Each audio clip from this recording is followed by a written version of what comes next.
పావురాకు మీద నీటి బొట్టులాగా ఉండాలి ఈ మానవుడి యొక్క జీవితం.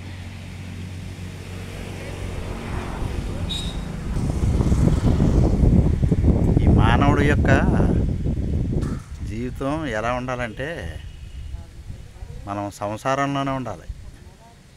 కానీ ఈ చెరువులో తామరాకుని చూడండి, ఈ చెరువులో ఎన్ని నీరు ఉన్నప్పటికీ కూడా ఆ నీరుని అంటదు తామరాకు. అలాగే మనం సంసారంలోనే ఉండాలి, సంసారాన్ని మనలోకి రానివ్వకూడదు అంటారు పెద్దలు. తామరాకు మీద నీటి బొట్టులాగా ఉండాలి. ఇదిగా తామరాకు.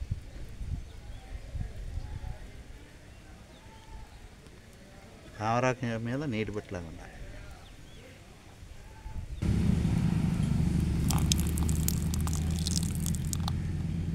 చూడండి, ఇది తామరాకు.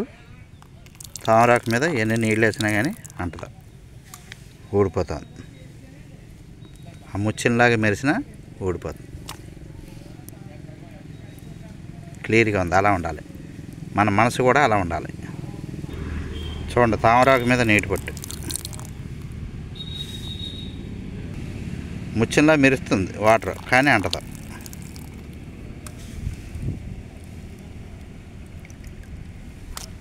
అలా ఉండాలి. జై అరుణాచల, జై జై అరుణాచల.